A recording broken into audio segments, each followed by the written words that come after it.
प्यारे दोस्तों, आज मैं आपको अहले बैत की ऐसी सच्चाई और दिल को दहला देने वाली दास्तान सुनाने जा रही हूँ जो हमें सब्र, शुक्र और अल्लाह पर मुकम्मल भरोसे का सबक देती है। ये रमज़ानुल मुबारक के दिन थे। मदीने की गलियों में सहरी की रौनक थी। हर घर में खाने की तैयारी हो रही थी, मगर रसूल अकरम सल्लल्लाहु अलैहि वसल्लम की लख्ते जिगर हज़रत बीबी फातिमा के घर में मुकम्मल खामोशी थी। रात भर इबादत के बाद जब हजरत फातिमा ने सहरी के लिए देखा तो घर में खाने का कोई सामान मौजूद नहीं था, सिर्फ थोड़ा सा पानी था। आपने वही पानी पीकर रोजे की नियत की और अल्लाह से अर्ज किया, ए मेरे रब, मैं ये रोज़ा सिर्फ तेरी रज़ा के लिए रख रही हूँ। अगर तंगी है तो ये भी तेरी तरफ से आजमाइश है। फजर की अजान हुई, दिन शुरू हो गया। हजरत अली रोजी की तलाश में घर से निकल गए और हजरत बीबी फातिमा इबादत में मशगूल रही। दिन चढ़ने लगा, भूख बढ़ती गई। हजरत हसन और हजरत हुसैन माँ के पास आए और मासूमियत से बोले, अम्मी जान, हमें बहुत भूख लगी है। ये सुनकर हजरत फातिमा का दिल भर आया, मगर बच्चों के सामने मुस्कुरा कर फरमाया, मेरे लाल, थोड़ा सब्र करो, इंशाअल्लाह तुम्हारे अब्बा कुछ लेकर आएंगे।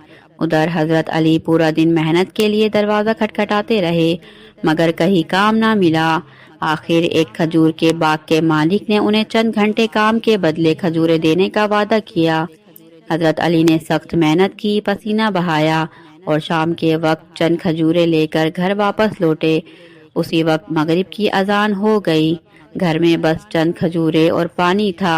सब रोजा खोलने ही वाले थे कि दरवाजे पर एक फकीर ने आवाज दी कि मैं बहुत भूखा हूँ, अल्लाह के नाम पर कुछ दे दो। हजरत फातिमा रज़ियल्लाहु ताला अन्हा ने फौरन कहा, या अली, हमारा खाना इस जरूरतमंद को दे दें। हजरत अली ने हैरानी से पूछा, फातिमा, फिर तुम क्या खाओगी? आपने नरमी से जवाब दिया, मैं पानी से ही इफ्तार कर लूंगी। चुनाचा सबने अपना खाना उस भूखे को दे दिया और सिर्फ पानी से इफ्तार किया। यही अमल 3 दिन तक जारी रहा। हर दिन इफ्तार के वक्त कोई ना कोई ज़रूरतमंद आ जाता और अहले बैत अपना सारा खाना अल्लाह की राह में दे देते।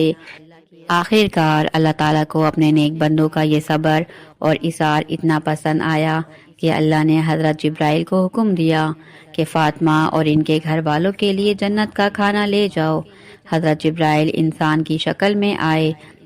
जब हजरत फातिमा ने ये मंजर देखा तो फौरन सजदे में गिर पड़ी और आंसुओं के साथ कहा, ए मेरे रब, तेरा शुक्र है, तू वाकई अपने सब्र करने वाले बंदों को ज़ाया नहीं करता। ये खबर मदीने में फैल गई। रसूलुल्लाह सल्लल्लाहु अलैहि वसल्लम ने फरमाया, फातिमा जन्नत की औरतों की सरदार है और ये अल्लाह की खास रहमत है। फिर आप सल्लल्लाहु अलैहि वसल्लम ने वो आयत पढ़ी जिसका मफहूम है, जो अल्लाह से डरता है अल्लाह उसके लिए रास्ता बना देता है और ऐसी जगह से रिस्क देता है जहाँ से उसे गुमान भी नहीं होता।